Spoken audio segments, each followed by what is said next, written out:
हर एक वो चीज जो परमेश्वर की वाणी को सुनने में रुकावट उत्पन्न कर दे, catch fire, catch fire, catch fire. Thank you Jesus, God bless you all. आज हम देखेंगे कि जीवन क्या है। पहले हम यह देखेंगे कि जीवन है क्या।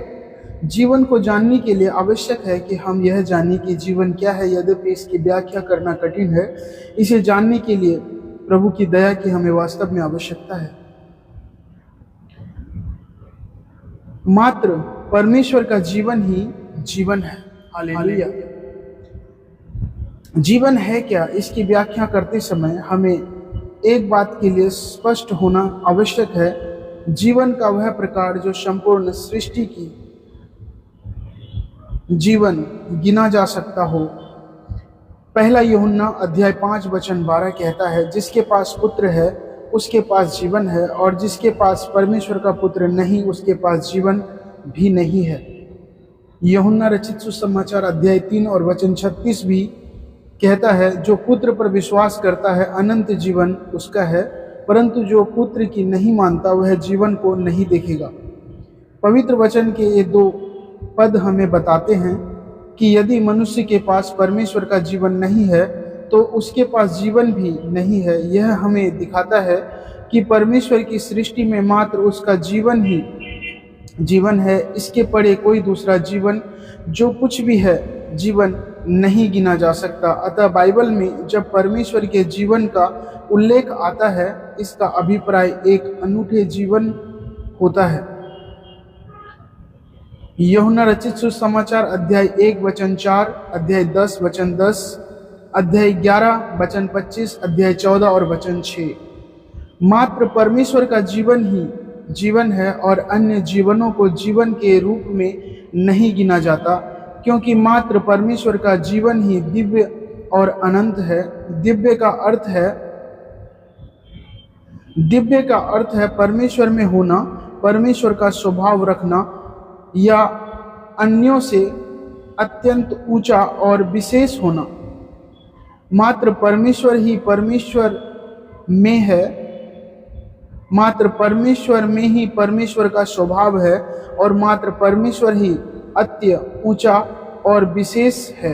अतः परमेश्वर ही दिव्य है। परमेश्वर का जीवन स्वयं परमेश्वर है। स्वाभाविक है कि इसमें परमेश्वर का स्वभाव है। उदाहरण के लिए एक सोने का प्याला सोना होता है, और जबकि यह सोना है इसमें सोने के स्वभाव हैं। वास्तव में सोना होना इसका स्वभाव है। इसी प्रकार परमेश्वर का जीवन स्वयं परमेश्वर है तथा इसमें परमेश्वर का स्वभाव है। परमेश्वर अपने जीवन का स्वभाव है, क्योंकि परमेश्वर का जीवन ही जीवन तथा उसमें परमेश्वर का स्वभाव है। परमेश्वर का जीवन दिव्य है। अनंत का क्या अर्थ है?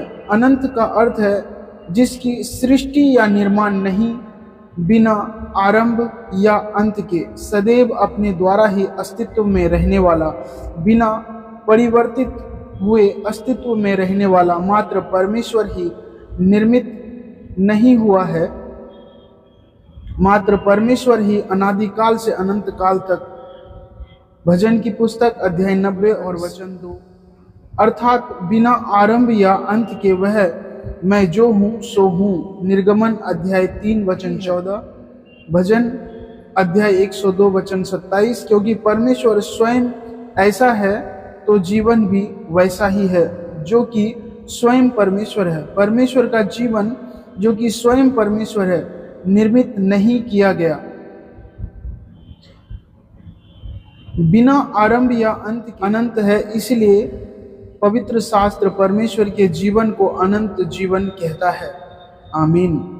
जबकि दिव्य और अनंत दोनों ही परमेश्वर के स्वभाव हैं और स्वयं परमेश्वर के चारित्रिक गुणों को दर्शाते हैं, इसीलिए ये उसके जीवन के या स्वभाव भी हैं और उसके जीवन के चारित्रिक गुणों को रूपरेखा बनाते हैं।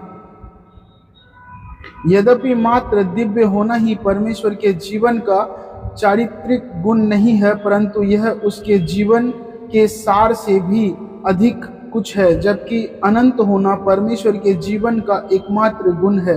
सोने के प्याले का उदाहरण एक बार फिर देखते हैं। इसका गुण है कि यह सोने का है और जंग विरोधक है। यद्यपि सोना मात्र प्याले के गुणों को नहीं दर्शाता परंतु इसके तत्व को भी बताता है, जबकि जंग विरोधक होना इसके सोना होने के कारण होता है। इसी प्रकार परमेश्वर का जीवन अनंत इसलिए है क्योंकि यह दिव्य है।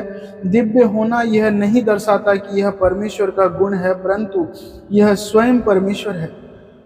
परमेश्वर का जीवन अनंत है क्योंकि यह दिव्य है। विश्व में रचा गया कोई भी जीवन दिव्य गुणों का नहीं है, अतः रचा गया कोई भी जीवन अनंत नहीं है। मात्र परमेश्वर का अदृश्य जीवन का स्वभाव ही दिव्य और अनंत है, जबकि परमेश्वर के जीवन का गुण ऐसा है। स्वाभाविक रूप में परमेश्वर का जीवन भी ऐसा ही है। परमेश्वर का जीवन अनंत इसलिए है क्योंकि यह दिव्य है। संपूर्ण विश्व में मात्र परमेश्वर का जीवन ही दिव्य और अनंत है, अतः परमेश्वर के जीवन को ही जीवन माना जाता है। मात्र वही जीवन जो दिव्य और अनंत दोनों है जीवन गिना जा सकता है, क्योंकि जीवन का अभिप्राय कुछ ऐसी बात से है जो जीवित है और उस सब को अवश्य ही जीवन समझा जाना चाहिए जो अविनाशी हो, परिवर्तित नहीं होता, एक ऐसा जैसा तथा सदैव जीवित रहता है, भले ही इसे किसी प्रकार के विनाश से क्यों ना गुजरना पड़े। एक ऐसा जीवन जो मर जाता है और परिवर्तित हो जाता है और वह किसी प्रकार के विनाश को नहीं सहन कर सकता हो, वह ना ही अनंत अविनाशी या अपरिवर्तित है और इसलिए इसे जीवन नहीं समझा जा सकता। जीवन वही है जो अवश्य ही सदैव के लिए जीवित रहने वाला तथा अपरिवर्तनीय हो।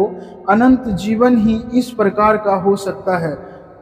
तब अनंत होना क्या है? मात्र वही जो दिव्य है। जो दिव्य है वह परमेश्वर से है और यह स्वयं परमेश्वर है। परमेश्वर स्वयं बिना आरंभ और अंत के हैं, स्व अस्तित्व और सदैव जीवित रहने वाला है, अतः वह अनंत है। क्योंकि जो दिव्य है वही अनंत है और मात्र वही जो अनंत है वह बिना परिवर्तित हुए अनंत का जीवित रह सकता है। मात्र वही जो दिव्य तथा अनंत दोनों है, इसे जीवन गिना जा सकता है। विश्व में सभी प्रकार के जीवनों में, चाहे स्वर्ग दूतों, मनुष्यों, पशुओं या पौधों का हो, परिवर्तन है, अतः वे अनंत नहीं है। उनमें परमेश्वर का स्वभाव नहीं है, ना ही वे दिव्य है। मात्र परमेश्वर के जीवन ही परमेश्वर के स्वभाव है, इसलिए यह दिव्य और अनंत है, परिवर्तनीय है। इस पर मृत्यु का अधिकार संभव ही नहीं है और अविनाशी है। प्रेरितों के कार्य अध्याय 2 वचन 24, इब्रानियों की पत्री अध्याय 7 वचन 16। इस बात से कुछ फर्क नहीं पड़ता कि इसे किस प्रकार के भाव या विनाश होकर गुजरना पड़ेगा, यह सदैव के लिए एक जैसा रहता है। विश्व में परमेश्वर के जीवन से परे कोई अन्य जीवन ऐसा नहीं हो सकता। इसलिए अनंतता के दृष्टिकोण से परमेश्वर का जीवन ही जीवन है। इसमें मात्र जीवन का नाम ही नहीं है, परंतु इसमें जीवन की वास्तविकता भी है। इसी कारण यह जीवन के अर्थ को परिपूर्ण करता है। अन्य जीवन मात्र नाम के जीवन है, वास्तविकता में नहीं। इस कारण वे जीवित जीवन की अविनाशिता और अपरिवर्तनीयता की श्रेणी में जाने के योग्य नहीं है और इन्हें जीवन नहीं माना जा सकता। अतः परमेश्वर के जीवन के दिव्य और अनंत स्वभाव के अनुसार परमेश्वर का जीवन संपूर्ण विश्व में अनूठा जीवन है। आमीन। Thank you Jesus.